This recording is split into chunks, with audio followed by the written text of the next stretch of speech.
kasoo jeeda gobolada marka waraysi gaaban aan la yeelan doono waxyaalaha ay la tahay waxa xaqiiqda ah magacaaga muxuu ahaa magacayga waxa la Cabdi Nuur Cali kuna magac dheer wareergooy barasho wanaagsan aniga magacayga waa Khalid barasho wanaagsan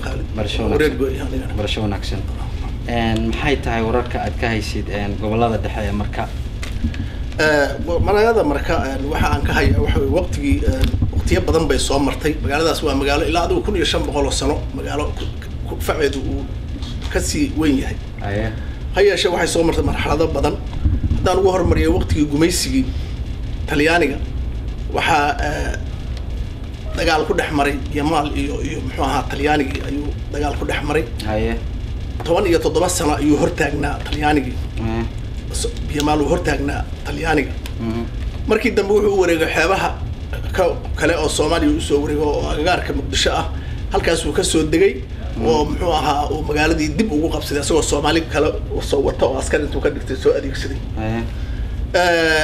waxa kale oo dhacday markii wadanka uu qabsaday wuxuu la wareegay khayraadkii wadanka dhul beereedkii Talyaanigu waa gartay oo wuxuu dhacay dadkii muxuu ahaa deegaanka deganaa biyamaalku majority oo ah waa gartay isla markaas markii uu dhacay asagoo si aqliyeysan buu yeelay wuxuu sameeyay oo uu dadkii beeralayda ahaa wuxuu siiyay shaqo ayuu siiyay wuxuu yiri joornaata yarna wuu siiyay oo yiri ay ku shaqeeyeen laakiin isla waqtigaas ku filay intaas ka bacdi suldaankii iyo nabadoonnadii Biyamaal baa waxay u dacwoodeen Talyaaniga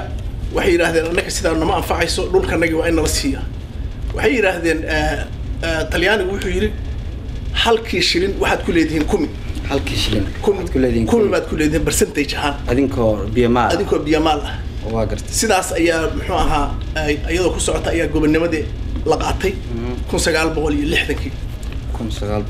1960 markii gobonnimada la qaatay waxa dhacday sharciyadii sidiisa lama taaban waxna lama cusboonaysiin waqtigii oo dadku oo muxuu ahaa qoraal ma uusan jirin badan saasi ma uusan jirin suldaanka iyo nabadoon marka afka laga wada hadlayay hal laba goor baa saxiix dhacay saxiixaas oo oranaya in muxuu ahaa Biyamaal loo celin doono dhul beereedka 1990 marka ay tahay 1990 markii ay taariikhdu tahay boqolkii 50 in loo celinayo Biyamaal dhul beereedka 2000 markii la gaarana dhammaan in lagu wada wareejinayo waa gartay sharcigaas ayaa muxuu ahaa u degsan kelmadaha ayaga waxa isla gaaray Talyaaniga iyo beesha Biyamaal suldaamadeeda iyo nabadoonnadeeda wata ayaa isla gaaray ugu wareejin doona 1990 boqolkii 50 baa lagu wareejinayaa boqolkii 50 2000 kana waxa lagu wareejinayaa dhammaan ayaa lagu wada wareejinayaa waa gartay waxa dhacday sidaas iyadoo arintaas ay taalo kacaankii baa dhashay dawladda nimanka askarta ah xukunka Soomaalida boobay waxa dhacday markaa in muxuu ahaa ay wax alla wixii sharci u yiilay wadanka wixii wadanka sharci u yiilay inay muxuu ahaa baabi'iyeen waa gartay waxaan anaga aan dhihinna ma la dhihi kara bay yiraahdeen waa gartay waxa laalay wixii halkaas ay ku dameen markii sidaas ay u dantay 1991 dawladdii dhexe waa tii burburtay waa gartay markii dawladdii dhexe burburtay axdiyaashii hore u yiilay iyo wakaankii iyo wixii dhamaa inta la baabiyay niman hubaysan oo hubkii dawladda wata ayaa waxay qabsadeen gobolka Shabeellada Hoose khayraadkiisii beerihiisii waxa la wixii oo muxuu ahaa ay qabsadeen waa gartay hubkii dawladda wata waa gartay hubkii dawladda waa gartay dawladdii burburtay hubkeeda nima wata ayaa muxuu ahaa qabsaday muxuu ahaa wadan dhul beereedkii qabsaday dadkii Biyamaalkii iska dhaaf waagii hore Talyaanigu gumaysigu shaqo iyo waxba siiyay iyo percentage waxba siiyay nimankan ayaga hantidoodii la dhacay hadday maal lahaayeen oo muxuu lacag ay ahayd haddii baabuur ay ahayd haddii muxuu wax allaale iyo wixii oo muxuu ay hayeen baa laga madoobay dil iyo waxa loogu daray waxyaabaha afkiga aan ka sheegi karin oo muxuu aan ayimi karin ayaa ma waa cadeyn karaa laakiin waa muxuu waxaan diiday waa ka aad baan uga qoomameynaya inaan sheego adigoo raalli ah halkan waxaanu joognaa idaacad international oo laga daawanayo dadka Soomaaliyeed waxgaradka aqoon-yahanka dhalinyarada haweenka hooyooyinka waxa fiican hadii aadan gacan wax ku keeni karin dagaalku waa qayb kamid ah Soomaaliya haddii aad caddaysid in ay dad ka murugoodaan oo yidhahdaan xaaladaas noocaas loola dhaqmay bini'aadanka deegaankaa degan inay ka dhidhiyaan oo wax laga bedelo waa kufsi waa dhac gabadhii iyo hooyadii iyo muxuu ahaa iyo dil loo geystay aan loo abdiyin saqiir kabiir dumar rag aan loo abdiyin loo abayeelin ayaa muxuu ahaa lagu sameeyey labada dhinac baa oo dhinaca biyamaalka ayaa lagu sameeyey waa gartay isla markaas soo duuduubo waxaa dhacday muxuu ahaa markii adigoo raalli ah waxa ku samaynaya biyamaalka maxay yihiin dadka u adeegsanaya kufka hooyooyinka iyo gabdhaha u adeegsanaya iyo waxyaalaha maatada lama taabtaanka ah sida waxa suuqaya maxay ka soo jeedaan asalkoodii waa dad gobolada dhexe ka yimid shacab ka yimid gobolada dhexe weyn haddii aad isku qiyaastay adigoo raalli ah su'aal aan ku weydiin doono kacaankii ka dambeeyay gumaystaha dawladdii maxamed siyaad barre marxuum maxamed siyaad barre alla yaa raxma kacaankii ka dambeeyay gumaystuhu dadka deegaanka degan horumarkooda iyo albaxnimadooda iyo beerahoodu ma wanaagsanaa xilligii kacaanka uma wanaagsaneyn waxaa la siiyey dhulkii oo waxaa jiray dadka beeralayda waxay leeyihiin waxa la yidhahdo sohdin waa gartay xoogaa markii beerta ay xoogaa meel uu ka fasho sohdin baa u bannaan oo uu rabaa mar kale inuu kusii durko waa gartay sohdintii u bannaanayd baa kacaankii wuxuu siiyey dad oo muxuu ahaa lacag lay ah waxay yidhahdaan oo beerahaas loo sharciyey marka waaba looga sii daray ma dhici kartaa kacaanku maadaama uu ahaa holyahant wadaag soodooyinka noocaasa in loo bixiyey seendooyin la siiyey dad kale oo walaalihiina oo deegaanka ama deganaa oo dad deegaanka deganaa oo laga tiri badan yahay ay ahaayeen ama ahaa mujtamacii soomaalidu isku yimid maadaama kacaanku uu ahaa howlqabadkiisii koowaad holyahant wadaag in uu u siiyey ummad kale oo soomaaliyeed oo walaalihiina oo isla beeraha iyo soo kaco dhaqaaluhu maadaama uusan kacaankii hore uusan hayn dhaqaalo meel u yaalla ما تاس جالوري تاس وحمل ليه من صوماليا وحي للسيء ومارتي وشرعي لوسي أنا وهذا ما بدي بتشوجا مركان فالكان دنبا هذا فالكان دنبا وحن دبا جوجا وحن بوب كان إيو بوب كان إيو محوها isku soo duuduubo markii intaas ay dhacday dawlado badan baa muxuu ahaa waagi kacaankii ka bacdi laga sameeyay muxuu wadanka Soomaaliya laga sameeyay dawladihii laga sameeyay waxba kama aysan qaban midaan laxna looma geysan intii sidoodii un baa lagu hayay midaan hadda ugu dambeysay oo xasan sheekh maxamuud madaxda ka yahay ayaa muxuu ahaa mar labaad hubkii dawladda waagii nima shibilo waxaan hooskuntiyaal qaba ay ahayn oo hub watay kuwa tuuta qaba iyo baabuur wata muxuu ahaa tuutaysan beelaysan waxay ahaayeen istaqaalaya kala tagay coliya nabad sax ayaa hadda wuxuu sameeyay xasan sheekh maxamuud wuxuu sameeyay ciidamo asaga ka amar qaata ayuu wuxuu sameeyay inuu muxuu ahaa dadkii dil iyo muxuu dhac iyo muxuu ahaa qax inay badeen waxaan ku weydiinayaa warargoy adigoo raalliga ah madaxweynaha Soomaaliyeed ee dawladda dhexe ee federaalka ma qabaa'ilkiisa dadka soo wajahaya mise qabaa'il kale oo ku khasbaya baa jira oo aan carabka saarnay haway dawladdu horta sideeda waxay ku magacaabantahay dawlad federaal ah sax mana ahan waa qabiil واكو military magaca military sheeganaya waa qabiil ha hadeena qabiilku hadii maartay nin aqoon-yahana nin waxa arday dugsi dhexe ama dugsi sare dhamay haduu waa nimankii 23 sano dadka dilahay nimanka laga dhigay muxuu askarta laga dhigay oo Oriental muxuu haway waxay u baahnaayeen nimankaasu anigu haddaan markaa fikradahan aan ka dhiibto waxay u baahnaayeen in muxuu dhaqan celin lagu sameeyo oo cadow baa laga horgeeyaa badda laga siiyo shaqo laga siiyo adduunka looga bariyo muxuu la yiraahdo waxay uga shaqaystaan ayagoo la dagaalami doona burcad badeedka iyo waxyaalaha loo baahan yahay maya inay ka shaqaystaan badda inay ka shaqaystaan ciidamadii badda qaranka Soomaaliyeed ciidan baa laga dhigay ciidan baa u dhaweyn nimankan ilaa la dhaqan celiyo muddo ay joogan ciidan ma noqon karaan nimankan waa niman 23 sano dadka dilahay oo dhacahay military ma noqon karaan ciidan badna ma noqon karaan kaliya in ayaga lagu shaqo in looga abuuro badda looga abuuro oo la baddaas kaliya ka shaqeyso subaxdii ku jirmaada meel birri ba soo bixinin sidaas bay ku haboonayeen horta nimankan military baa tihiin baa la yiri dadkii bay dil iyo boob iyo dhac iyo waxay ku hayaan iyo muxuu ahaa iyo kufsi markaas ma hadda waxa sidaas sameynaya oo magacii qaranka Soomaaliyeed isticmaalaya oo federaalka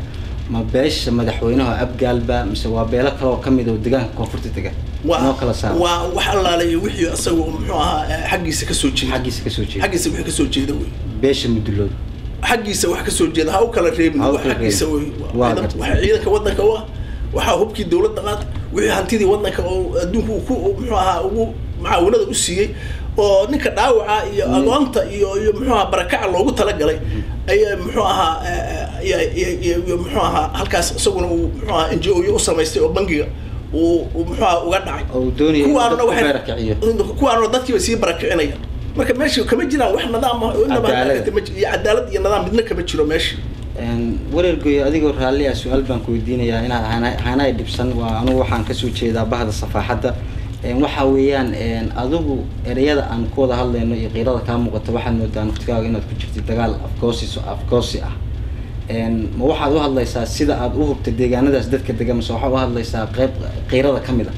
waxaan u hadlayaa deegaanadaas ayaan waxaan u waayo arag u ahay oo aad iyo aad baan u aqaana waxaan la socdaa waxa ku dhacay oo nimanka meesha biyamaalka iyo dadka diilka ah waliba waxa ku dhacay ayaan la socdaa oo dadka gobolada dhexe ka yimid ay ku sameeyeen marka waxa tahay waayo arag ka tilmaamaya cadaaladda tilmaamaya ayaan ahay ma ahinin oo muxuu ahaa qabiil iyo waxaas ku salaysan ma ahay aad baad maasantahay maxaad kalood ku cadeyn kartaa in waxyaalo waxa loo baahan yahay wayna la daawanaya halkan waxayna daawanaya dhageystayaal qiimo badan rag iyo dumar bale waxgarad iyo bulsho nooc walba isugu jira maxaad ku cadeyn kartaa ciidamada dawladdu inay waxaan ku jiraan falalka noocaas waxyaalo istaama ah oo la tilmaami kara ma haysaa aad iyo aad maxaa kamid ah TV-ga waad fiirsanaysaa baan u malaynaya TV-yada sax maantii dhaweyd markii oo muxuu ahaa lagu soo ciidamada xamar ka yimid oo magaalada marka qabsaday waxa isdirirahayay niman oo muxuu ahaa civilian sax waliba qaarasatan waxaa lagu eedeynaya ayaga niman oo muxuu ahaa ciidamo janaal iyo eryadaas jooga nimanta dharka soo bedeshay askar oo soo qaatay qori inta soo qaatay dadka la dirirahaya hayashe waa la iska celiyo si fiican baa la iskaga caabiyo hadda waxa weeye mataqaana ciidamada qabsaday magaalada marka waxa weeye ciidamadii dawladda oo muxuu federaalka ah waliba kuwa gaar qaas ahaan uga amar qaata madaxtooyada uga amar qaata way madaxweynaha Soomaaliya waxaa nasiib darro ah oo aan jaallo wariyaan ku sheegaya waxaan ka dhageystay idaacadda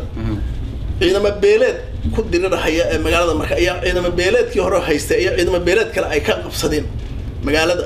marka ay ka qabsadeen waxaana dhacday markii magaalada ay galeen waxay iskugu yimaadeen muxuu ahaa dekada horteeda ayagoo dadka inta uu iskugu yeeray yiri war waxaan nahay ciidamadii qaranka oo dawladda nahay meesha dagaalka ka dhacay meesha ayaan soo aadnay sidaas daraadeed dadku ha shaqaysteen hawlahoodana ha wateen wasiirka arrimaha guduhu wuxuu yiri labada ciidamo beeleed ha la kala qaado oo magaaladana heshiis laga sameeyo dawladda maamulna ha loo dhiso war hadda waxa la yiri nimaad marqaati beena u furtay ku og ninkaad ka furtana ku og ilaahayna ku og war hadda ninkaas hadda muxuu sumcada oo marka Soomaaliya uu ku yeelan doona ama wasiirnimo sumcada wasiirnimo xagee buu ka soo galaa ninka hadalka ku hadlay waxa kale oo intaas kaas ku sii sheegaya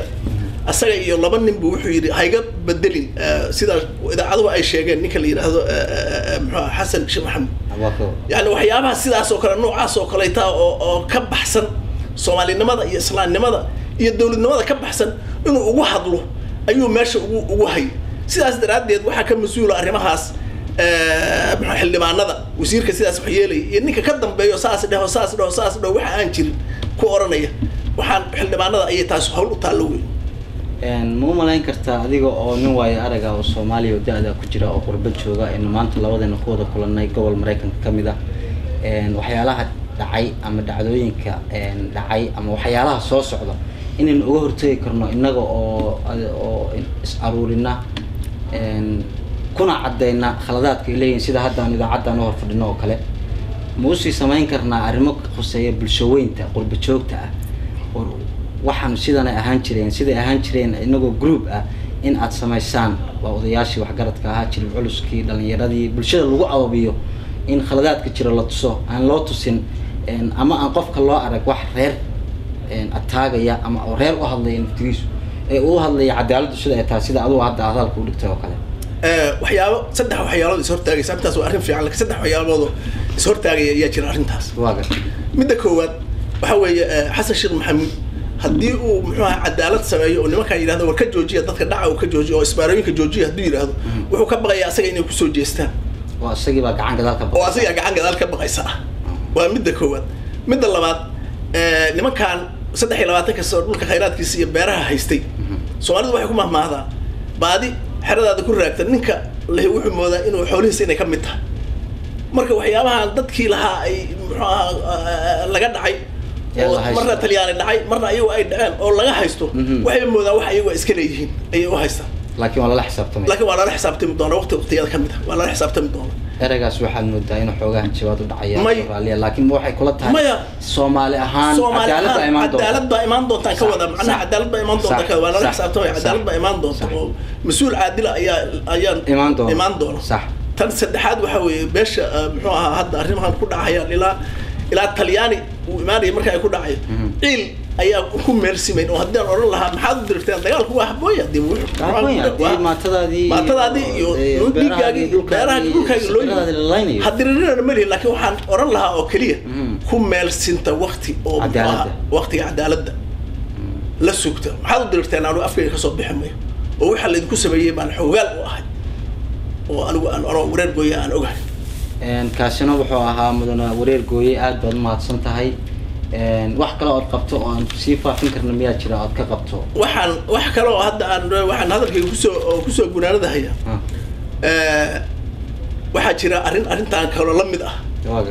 Soomaalida waxa la yiri gacantii daahir ayaa wax lagu daahiriya wasiirka arrimaha gudaha wuxuu aaday baa marka ayuu aaday beeshiisu waxay gubtay magaalo dhan oo la yiraahdo Kabxanley oo Hiiraan ku taala oo 170 qof badda aan wali lahayn oo ku dhacay webiga oo ku baabay magaaladii oo 300 sano dhisnaydna waa gubeen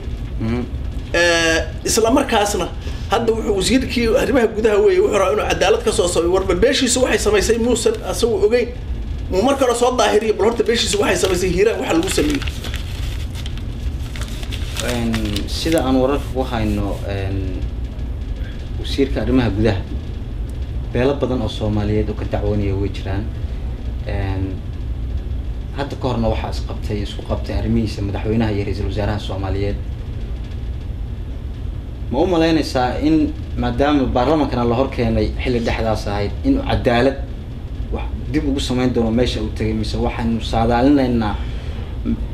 beelaha oo ka yimid iyo meesha uu ka yimid sida nin waxa la nin gurigiisa dhaqda guri reer kala dhaqa jalawriga saas waxba ka bedelan arrintaas sidaas u sheegaysa waa fiicnaan lahayd oo ku warsan laakiin waxa weeye ma taqaana gaajo guri xun iyo waxa la cudur geeri og midna lagama kaco ninka ka sareeya ayaa waxyaabahan oo dhan muxuu ahaa ku kalifaya ninkan waxa sameeyay saas yiri si oo booskiisa u haysto asaga oo dadkii loo doortay iyo cadaaladii loo doortay cadaalad iyo warkeed iyo dhaaf iyo dad ninkan waxa weeye ma taqaana wuxuu ku yimid xafiiska Xasan Sheekh Maxamuud lacag buu ku yimid xafiiska lacagtiisi war ka shaqaysanaya meesha dan Soomaaliyeed kaba shaqeeyo meesha kuma u hayo dan Soomaaliyeed marka runta isku sheego Soomaalinimo waa ka dheeryihiin cadaalad waa ka dheeryahay muxuu waa ninka adduunka waxa weeye 200 sano hadda inta madax mas'uuliyad soo qabatay waxa weeye ninkii labaad weeye oo ugu been badan adduunka ninka koowaad waxa la dhihi karaa Tony Blair Tony Blair yaa ninkii koowaad ah isagana waxa waa ninka labaad لأنه محيطها واحد أبى كسمه كسو أبى عيدي دي علم هذه وكسو أبى وهو كلا كسو أبى NGO هانشر نكال ورا NGO ونحول ومقر بين مركز أصير لما هو ككوبيا بين بككوبيا وفي السوق ساعتها واحد كتير من واحد لو شيء بسم الله الرحمن الرحيم اللهم نجينا واقر مركز سيداس بسمعها كل غن كرينا مرنا وسعد هذا سلوان كريم ما أوران كران وحنا كتير وحنا كاهل مامل نو واحد كتير محصنته وكقاته waxba la yiraahdaa talada wadanka ninka labaad buu ka yahay inkastoo aan ninkaas magaciisa sheegin wasiirada kamid ah waxay hadii aanu sii tilmaamo sheegtay ninkii sheegtay aynaan kuma lahayn xasaafada aan ku sheegno magaciisa hadaan ku sheegno wax dhibo inooga imaanaya ma jiraan laakiin waxa weeye waa nin la wada yaqaan dadka dhan way wada yaqaan waxaan u malaynayaa anu naftayga inaan maqlay la taliyaha madaxweynaha هذا جال وري معدي وهذا معدي ويدين معدي ويدين سعدي ما يوحنا هذا شعلا ما دام الوحلة ودوجها يتهاي waxaan moodaa maadaama aan arkay siyaasiyiin badan ama siyaasiyiin badan hada ku haystay ama siyaasiyiin badan oo Soomaaliya oo xilal soo qabatay ama wax garad badan oo Soomaaliya oo waxa xun jecel waxa ahayd in la sheego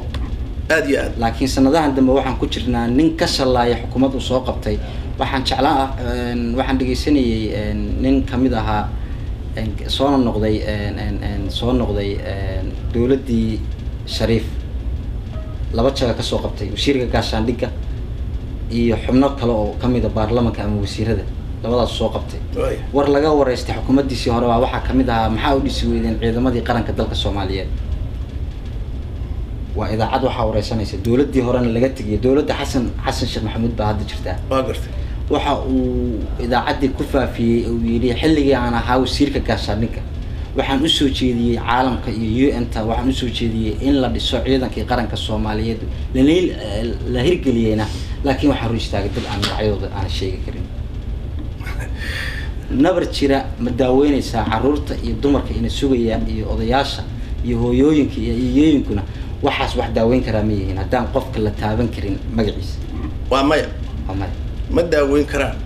laakiin ba daawaba hadda waxaad moodaa meeshan daawaba looguma talagelinba marka hadalkayga adoon khalad waa arag aad baad u mahadsantahay mar wareer gooye taas ayadaa baan ku weydiinayay inaad magaciisana sheegtid horta magaciisa dadka waad ogtahay marna wuxuu ahaan jiray wasiirka madaxtooyadu ahaan jiray haddana waxaa laga dhigay sharciga laga dhigay waa ninka sunta uu ka qaato waa gartay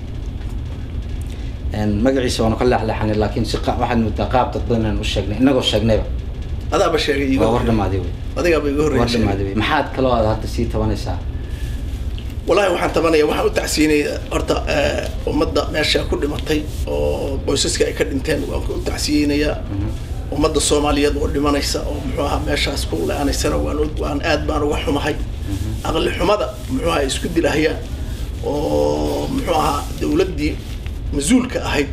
aysan wax ka qabayn waan ka tacsiinaya macnaha ninka aqal xumada marka aan leeyahay war ninkan shalay beerta qabsaday oo dhulkan qabsaday oo waxaan sameeyay xoogaa inuu soo juuco oo yiraahdo oo tala ahaan waxaan ku soo jeedin lahaa anu maadaama talyaanigii uu yiri muxuu ahaa waqtigaas كنت كان دمان hadda maanta in 75 in beesha biyamaal dhulkaas dhul beereedka lagu wareejiyo 25 nimankaan haysta 5 sano gudahood